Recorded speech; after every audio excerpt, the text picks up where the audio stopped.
Hi friends, this is DP and you are watching MP study point. दोस्तों, जैसा कि हमने कुछ दिनों पहले पिछले वीडियो में जिक्र किया था कि अमेरिका के द्वारा एमसीसी पास करने को लेकर नेपाल को धमकी दी गई थी, चेतावनी दी गई थी और अमेरिका के द्वारा नेपाल के जो प्रधानमंत्री है शेर बहादुर देउबा, इसके अलावा पुष्पकमल दहल उर्फ प्रचंड को पत्र लिखा गया था और उन्होंने कड़े शब्दों में इस बात पर जोर दिया था कि नेपाल को 28 फरवरी तक नेपाल में एमसीसी पास करानी ही होगी। लेकिन दोस्तों, जैसे ही अमेरिका के द्वारा नेपाल को ये चेतावनी दी गई थी तो उसके बाद हम जैसे कुछ यूट्यूबरों ने इस पर आवाज़ उठाई थी और हमने ये कहा था कि अमेरिका नेपाल को धमकी नहीं दे सकता, नेपाल के लोगों को डरा धमकाकर नेपाल में एमसीसी पास नहीं करा सकता।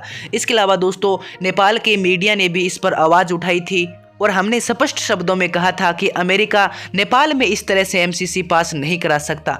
उसके बाद दोस्तों, अब अमेरिकी दूतावास की तरफ से एक बयान आया है जिसमें उन्होंने अपने पिछले सारे बयान को पलट दिया है। जी हाँ दोस्तों, उन्होंने स्पष्ट शब्दों में अब की बार ये कहा है कि हमने नेपाल को धमकी नहीं दी थी। तो चलिए दोस्तों, देखते हैं क्या है पूरी अपडेट और अमेरिकी दूत बेरी ने इस पर क्या कहा है और उन्होंने किस प्रकार अपनी गलती को माना है, इस पर हम पूरी चर्चा करने वाले हैं। तो आप वीडियो के तक बने रहें। साथ ही अगर आप इस चैनल पर नए हैं तो चैनल को सब्सक्राइब करके बेल नोटिफिकेशन ऑन कर लें ताकि इस प्रकार की प्रत्येक अपडेट आप तक पहुंच के सबसे पहले। तो चलिए शुरू करते हैं आज का इंपॉर्टेंट वीडियो। तो दोस्तों, हाल ही में अमेरिकी दूतावास के द्वारा जो बयान जारी किया गया है, इससे यह स्पष्ट हो रहा है कि अमेरिका को एक बात समझ में आ चुकी है कि नेपाल किसी की भी धमकियों से डरने वाला नहीं है और वो दबाव में आकर नेपाल में एमसीसी पास नहीं करेगा। और इसी के चलते दोस्तों, नेपाल में जो अमेरिकी राजदूत है रैंडी डब्ल्यू बेरी, उन्होंने कहा है कि मिलेनियम चैलेंज कॉरपोरेशन यानी एमसीसी को लेकर हमने नेपाली नेताओं को धमकी नहीं दी है।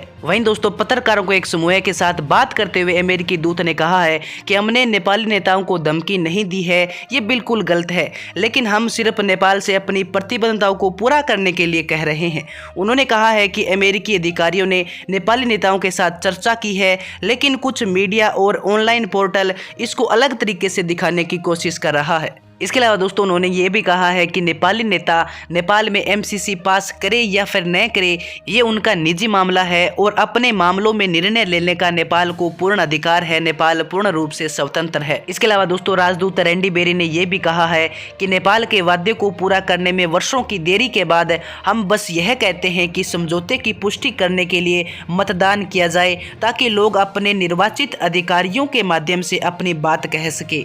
इसके अलावा दोस्तों, उन्होंने मीडिया पर आरोप लगाते हुए ये भी कहा है कि दुर्भाग्य की बात है कि इस विकास के कार्यक्रम को दुष्प्रचार में फंसाया जा रहा है। यानी वो सीधे तौर पर यह कहना चाहता है कि हमने एमसीसी को लेकर नेपाल को धमकी नहीं दी थी। हालांकि जो मीडिया है वो गलत तरीके से हमारे विचारों को प्रकट कर रहे हैं। हालांकि दोस्तों, उन्होंने मीडिया पर आरोप लगाया है, तो एक बात मैं भी उनसे कहना चाहता हूँ कि मीडिया ने आपके बयानों को गलत तरीके से प्रचार नहीं किया है। हालांकि आपको ये बात समझ में आ चुकी है कि नेपाल आपकी धमकियों से, आपकी चेतावनी से बिल्कुल भी डरने वाला नहीं है और नेपाल दबाव में आकर कभी भी नेपाल में एमसीसी पास नहीं करेगा। और नेपाल में अगर एमसीसी पास होती है तो भी वो पूरी तरह से सोच विचार कर नेपाल में एमसीसी पास करेंगे, अन्यथा नहीं करेंगे। तो दोस्तों, सबसे बड़ी बात तो ये है कि अमेरिका को भी अब समझ में आ चुका है कि नेपाल किसी की धमकियों में आकर अपना न तो निर्णय बदलेगा और न ही किसी प्रकार का निर्णय लेगा। इसके अलावा दोस्तों, अमेरिका ने जो इस बार बयान दिया है, इस बारे में आपकी क्या राय है, आप मुझे कमेंट सेक्शन में ज़रूर बताएं। और दोस्तों, कमेंट सेक्शन में मुझे आप ये भी बताएं कि नेपाल में एमसीसी पास होना चाहिए या फिर नहीं होना चाहिए। तो दोस्तों, आज की वीडियो में इतना ही। अगर ये वीडियो आपको पसंद आए तो अपने दोस्तों के पास जरूर शेयर करें और चैनल पर नए हैं तो चैनल को भी जरूर सब्सक्राइब करें ताकि इस प्रकार की सबसे ऑथेंटिक खबरें आप तक पहुँच के सबसे पहले।